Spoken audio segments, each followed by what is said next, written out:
বেশ কিছু বিষয়ে অন্তর্বর্তীকালীন সরকার নিরপেক্ষতা পালন করতে পারছেন না।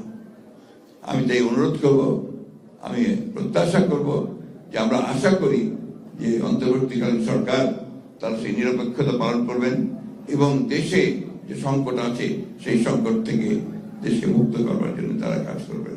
ছাত্রগণ 69 ছাত্রগণ অভ্যুত্থানে আমরা যারা জড়িত ছিলাম, সম্পৃক্ত ছিলাম, আমাদের কাছে শহীদ আসাদ এই নামটি একটা অত্যন্ত ভালোবাসার নাম। আমাদের এটা একটা, আমরা যে সংগ্রাম করেছি, যে আন্দোলন করেছি, সেই সংগ্রাম আন্দোলন সবচেয়ে একটা অনুপ্রেরণার নাম। শহীদ আসাদ আমাদের ইতিহাসের একটা অবশ্যম্ভাবী একটি নাম, সংযুক্ত নাম। যতই পাঠ্যপুস্তকে নাম না থাকুক বা স্মরণ না করুক অন্য কেউ, কিন্তু শহীদ আসাদকে কেউ ইতিহাস থেকে বিচ্ছিন্ন করতে পারবেন না। এই দেশের স্বাধীনতার আন্দোলন বদলে দেওয়ার যে আন্দোলন, যে সংগ্রাম, সেই সংগ্রামে আসাদ অবশ্যই অমর হয়ে থাকবেন ইতিহাসে। আমরা আজকে আরেকটি ছাত্রগণ অভ্যুত্থানের পরে এখানে সমবেত হয়েছি। 24-এর যে ছাত্রগণ অভ্যুত্থান, সেই গণ অভ্যুত্থানের ফলে আমরা একজন ফ্যাসিস্ট শাসককে দেশ থেকে চলে যেতে বাধ্য করেছি। 69 গণছাত্রগণ অভ্যুত্থানে তৎকালীন সামরিক শাসক আইয়ুব খানকে চলে যেতে বাধ্য করা হয়েছে। কিন্তু যে কথাগুলো অনেক বক্তাই বলেছেন যে আমরা আমাদের সেই ইপ্সিত যে লক্ষ্য, সেই লক্ষ্য আমরা পূরণ করতে পারিনি। জয়েন্ট সাকি বলেছেন যে আজকে প্রায় এত বছর পরেও আমরা একটা নির্বাচন করতে পারি না। এটা একটা সামগ্রিক ব্যাপার। আমরা যারা রাজনীতি করি, আমরা চেষ্টা করি, আমরা বদলানোর চেষ্টা করি, কিন্তু দেখা যায় যে সবগুলো সবসময় আমরা বেড়ে উঠি না। কারণ প্রতিক্রিয়াশীল যে চক্র আছে, সেই চক্র এত বেশি তারা দৃঢ় হয়ে যান, এত বেশি করে তারা সেই বিপ্লবের বা আপনার সংগ্রামের সেই ধারাটাকে বদলে দিতে চান। আজকে শহীদ আসাদ খুব প্রাসঙ্গিক এই জন্যে যে আমরা যে ফ্যাসিস্টদের বিরুদ্ধে দীর্ঘ সংগ্রাম করেছি, 15 বছর লড়াই করেছি এবং সব শেষে আমরা একটা বিজয় অর্জন করেছি। সেই বিজয়ের মধ্য দিয়ে আমরা সামনে যে দিনগুলোকে আশা করছি, প্রত্যাশা করছি, সেই দিনগুলো যেন আমাদের সেই স্বপ্নগুলোকে যারা প্রাণ দিয়েছে তাদের স্বপ্নগুলোকে যেন বাস্তবায়িত করতে পারে, এটাই হচ্ছে আমাদের প্রত্যাশা। আজকে অনেক কথা উঠছে বিভিন্নভাবে এবং সেই কথাগুলো এমনভাবে বলা হচ্ছে যাতে করে তর্ক, অনেক নতুন নতুন তর্ক সৃষ্টি করা হচ্ছে। আমরা সোজা কথায় যেটা বুঝি, সাধারণ মানুষ যেটা বোঝেন, যে পরিবর্তনের পরেই তারা একটা গণতান্ত্রিক রাষ্ট্র চান। সেই গণতান্ত্রিক রাষ্ট্রে তারা তাদের অধিকার থেকে ফিরে যান। তারা যেন তাদের মোটা ভাত, মোটা কাপড় পরে থাকতে পারেন সাধারণ মানুষ। তারা যেন ভোটের অধিকারটা পান, তারা কথা বলার অধিকার পান এবং তাদের সন্তানেরা যেন লেখাপড়া শিখতে পারে। তারা যেন একটা সুন্দর একটা সমাজে, যে সমাজে দুর্নীতি থাকবে না, যে সমাজে অন্যায় থাকবে না, যে সমাজে মানবিক মূল্যবোধ থাকবে, যে সেখানে ন্যায় বিচার থাকবে, সেই ধরনের একটি সমাজ তারা চান। কিন্তু সবসময় আমরা সেটা পাই না, যেটা কথা আমি আগেও বলেছি, দুঃখিত। আমাদের সামনে যে বিষয়গুলো সে এখন দাঁড়িয়েছে, একটা কথা আমি সবসময় বলি, যে কথা বললে আমার অনেক সমালোচনা হয়। আমি বলি যে নির্বাচনটা দ্রুত হওয়া দরকার। কেন বলি এই কথাটা আমি অনেকবার বলার চেষ্টা করেছি, কারণ আমরা বিশ্বাস করি যে নির্বাচন, যেটা থেকে আমরা প্রায় 15 বছর বঞ্চিত, এই নির্বাচনের মাধ্যমে আমাদের জনগণ তারা তাদের প্রতিনিধিকে নির্বাচিত করবার একটা সুযোগ পাবেন।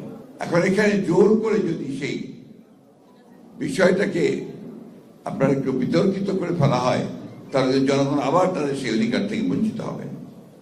এবং আমাদের যে অভিজ্ঞতা, সেই অভিজ্ঞতা আমরা দেখেছি যে এই ধরনের নির্বাচন যদি দ্রুত না হয়, সময় ক্ষেপণ করা হয়, তাহলে সেখানে অন্যান্য শক্তিগুলো মাথা চারা দিয়ে উঠতে থাকে এবং তখন জনগণের যে চাহিদা, সেই চাহিদা থেকে তারা পুরোপুরিভাবেই বঞ্চিত হয়। আমরা এই কথা বারবার বলতে চাই যে নির্বাচনে কে আসবে সেটা গুরুত্বপূর্ণ নয়, কিন্তু জনগণের অধিকারটা প্রতিষ্ঠিত হবে, সেটার জন্য কিন্তু আমরা লড়াই করেছি দীর্ঘ 15 বছর। আমি সেই কারণেই বলেছি যে এই সময়টা আমাদের দরকার।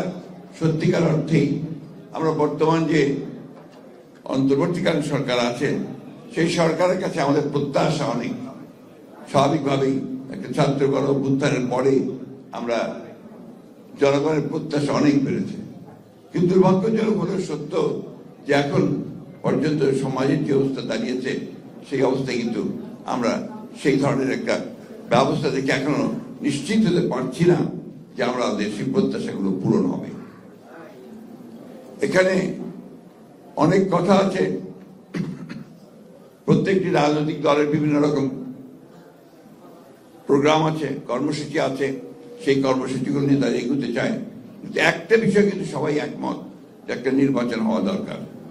নির্বাচনটা শুধু একটা দলকে ক্ষমতায় বসানোর জন্য নয়, এই নির্বাচনটা যে গণতান্ত্রিক ব্যবস্থা দিয়ে যাওয়ার জন্য একটা পথ সৃষ্টি করা, একটা দরওয়াজা পার হওয়া। আজকে প্রশ্ন উঠছে যে সংস্কারগুলো সবগুলো করে আপনার নির্বাচনে যাওয়ার প্রশ্ন উঠছে, তাহলে কি আমরা 4-5 বছর ধরে অপেক্ষা করব, বা যতদিন সংস্কার সম্পূর্ণ হবে ততদিন ধরে অপেক্ষা করবে জনগণ যে তারা তাদের ভোটের অধিকার থেকে বঞ্চিত হবে? আমরা এখনো দেখছি যে আমাদের আমলাতন্ত্র আগের যে ব্যবস্থা ছিল সেই ব্যবস্থায় তারা এখনো সচিবালয় থেকে শুরু করে সমস্ত প্রশাসনে তারা একইভাবে তাদের ভূমিকা পালন করছে, কোন রকম রদবদল হয়নি।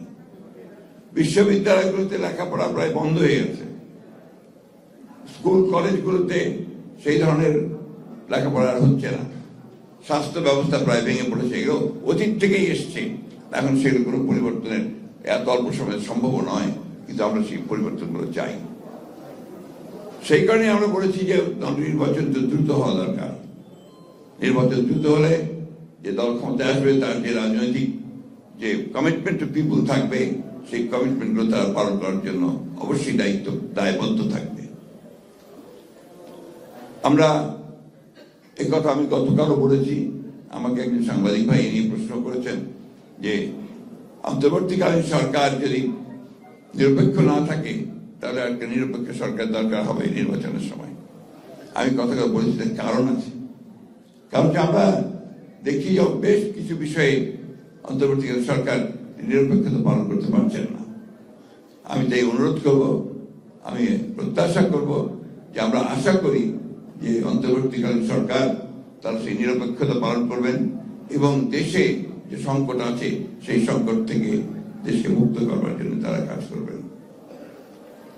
আসাদের মৃত্যু, জহির সাইদের শাহাদাত বরণ এবং আরো অসংখ্য মানুষের জীবনদান 71 সাল থেকে শুরু করে, তার আগে থেকে শুরু করে যে দান একটা সত্যিকার অর্থে গণতান্ত্রিক রাষ্ট্রের জন্য, সেটাকে যদি সত্যিকার অর্থেই আমাদের অর্থবহ করতে হয়, তাহলে আমাদের যেটা প্রয়োজন হবে যে ন্যূনতম বিষয়গুলোতে আমাদের ঐক্যবদ্ধ হওয়া।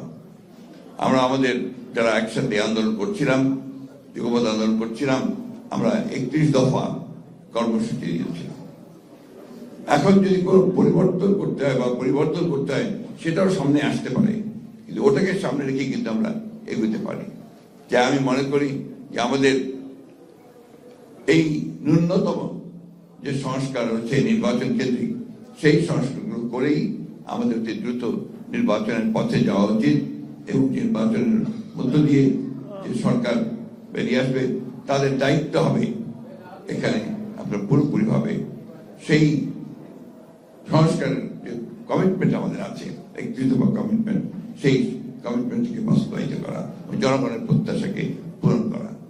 আমি বক্তব্য দীর্ঘ করবো না, আমি আগে বলছি আমি অসুস্থ।